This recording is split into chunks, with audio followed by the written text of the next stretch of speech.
व्यक्ति की परवरिश वो जहाँ पर पैदा होता है उस समाज में उस समय जो संस्कृति चल रही है उस संस्कृति से उपजे संस्कार से होती है।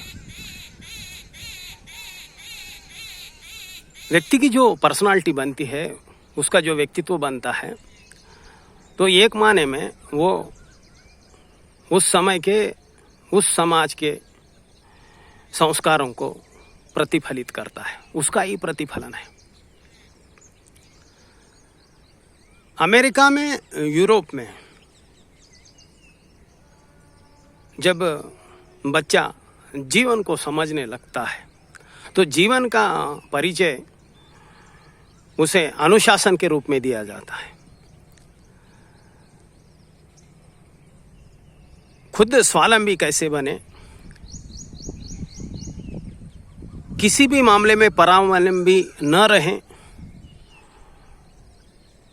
खुद जीवन से संघर्ष कर कर अपने लिए, अपने शरीर के लिए सुख सुविधा और सुरक्षा कैसे प्राप्त करें, जीवन में संकल्प से ऐश्वर्य को कैसा प्राप्त करें, फिर समाज की तरफ जिम्मेदारी से अपना जीवन कैसा निभाएं ताकि वो विधिवत वहाँ का जो भी कानून है उसके अनुसार जीवन को कैसे चलाएं और आखिरी समाज के प्रति उसका दायित्व, उसका योगदान क्या हो। इस अनुशासन से वहाँ के बच्चे को जीवन का परिचय दिया जाता है और उन्हीं संस्कारों में उसे ढाला जाता है। इसलिए आज हम देखते हैं कि पश्चिम इतना प्रगतिशील है और व्यक्ति कानून की कदर करते हैं, समाज में उनका योगदान देते हैं और हिंसा से कहीं दूर है। ऑन द अदर हैंड, अगर हम भारत की बात करें तो भारत में बच्चे को जीवन का परिचय दिया जाता है आत्मा से।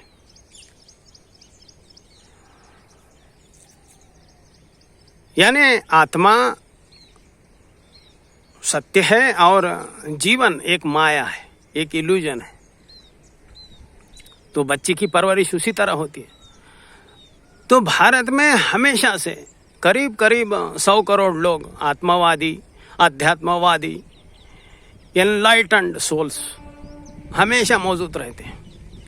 लेकिन दुर्भाग्य की बात यह है कि सब लोग आत्मवादी होने के बावजूद भी भारत हजारों साल से गरीबी और दरिद्रता में जी रहा है। भौतिक प्रगति के नाम पर शून्य और भीतर से भारत के व्यक्ति में जितनी विकृति है, जितना परवर्शन है, जितना न्यूरोसिस है, जितना हिपोक्रेसी है, जितना धोखा है, उतना जगत में शायद ही किसी और संस्कृति में होगा। इसका मुख्य कारण है क्योंकि जो संस्कार देते हैं और जो बाहर का जगत, तथ्य का, फैक्ट्स का जो जगत होता है, उसमें पूरा विरोधाभास दिखता है व्यक्ति को। इसलिए उस कॉन्फ्लिक्ट में, उस डिसोनेंस में उसकी परवरिश होती है। वो संस्कार को तो ठुकरा नहीं सकता, शास्त्रों को नहीं बोल सकता, तो फिर उसके पास दूसरा पर्याय नहीं है। वो अपने भीतर विरोधाभास में ही जीने लगता है। इसका परिणाम ये होता है कि उसके भीतर पूरा एक परवर्शन तैयार होता है और कॉन्फ्लिक्टिंग पर्सनालिटी, स्प्लिट पर्सनालिटी का निर्माण होता है। जैसे कि अभी मेघालय में जो वाकया हुआ उसकी बात करते हैं। गीता के दूसरे श्लोक के 19वें सूत्र में कहा गया है अयम न हंति न हन्यते। यहाँ कृष्ण कह रहे हैं न आत्मा कभी मारती है न मरती है। अब हर व्यक्ति यही रटता है कि आत्मा न मारती है न मरती है। लेकिन अभी एक बच्चा, अभी तो बच्चे समझदार हैं, पहले बच्चे गोबर गणेश होते थे, आज बच्चे हाईली इंटेलिजेंट पैदा हो रहे हैं, पैदाशी इंटेलिजेंट है। तो जब ये मेघालय का वाकया देखता है तो वो देखता है यार यहाँ तो आत्मा ही मार रही है और आत्मा ही मर रही है, मारने वाला भी आत्मा है, मरने वाला भी आत्मा है, और दोनों रिश्ते में के आत्मा है।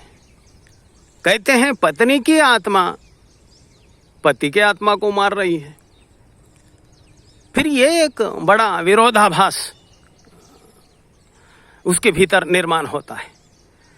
अब वो कृष्ण की गीता को तो इनकार करने से रहा, अब जो बड़े लोगों ने कहा है, फिर धर्म गुरुओं ने कहा है, उससे इनकार करने की हिम्मत वो लाएगा कहां से? तो फिर ये विरोधाभास उसके भीतर वो लेके चलता है और उसके पर्सनालिटी का, व्यक्तित्व का निर्माण एक स्प्लिट पर्सनालिटी में, एक न्यूरोसिस में बढ़ते जाता है। तो शास्त्र में कोई खोट नहीं है, खोट है समझने के अभाव में, समझाने के अभाव में। जो समझेगा वही तो समझाएगा। अब इसका थोड़ा हम क्लैरिफिकेशन एक छोटे से उदाहरण से लेंगे।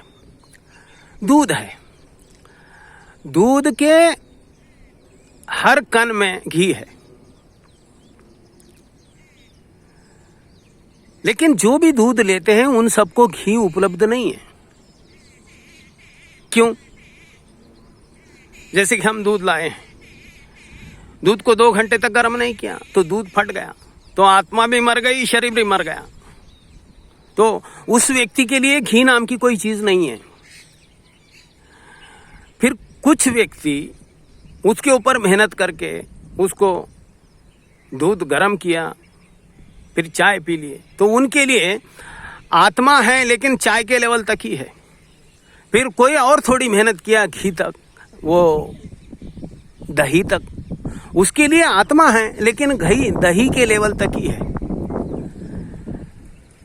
फिर कुछ व्यक्ति उसके और दूध के गहराई में पहुंचे मेहनत करते हुए, फिर उन्होंने घी को जो दूध का जो रूप था उसको घी के रूप में ही पाया। अब दूध नाम की कोई चीज नहीं है, उसका पूरा जो तत्व है, उसका जो रहस्य है वो घी के रूप में जाना। तो इसका अर्थ ये हुआ, भले दूध के हर कण में घी है, लेकिन हर व्यक्ति के लिए जिसके पास दूध है उसको घी उपलब्ध नहीं है। जो घी के ऊपर परिश्रम करता, श्रम करता, मेहनत करता, साधना करता, उसके लिए घी उपलब्ध है। बाकी लोगों के लिए दूध भी पूरी तरह उपलब्ध है कि नहीं ये भी नहीं कहा जा सकता, क्योंकि वो गर्म करने के पहले ही बहुत से लोगों का दूध फट जाता है, क्योंकि आलसी होते हैं। उसी तरह देहीन, कृष्ण कहते हैं हर शरीर में वो तत्व है, एम्बॉडाइड है। कहता कैसा है? जिस तरह दूध में घी होता है, वो दिखता नहीं। हमें जब दूध लाते हैं तो दूध में घी हमको दिखता नहीं, लेकिन परिश्रम करने से उसकी अनुभूति होती है, उसको प्राप्त किया जा सकता है। उसी तरह देहीन, अयम देहीन कहते हैं कृष्ण। कृष्ण कहते हैं ये शरीर में उसी तरह है जिस तरह दूध में घी होता है, ये दिखता नहीं।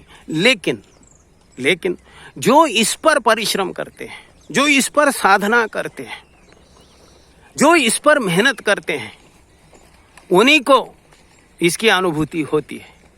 तो कृष्ण कह रहे हैं आत्मा भले हर शरीर में है, लेकिन उपलब्ध सिर्फ उन लोगों के लिए है जो इस पर मेहनत करते हैं।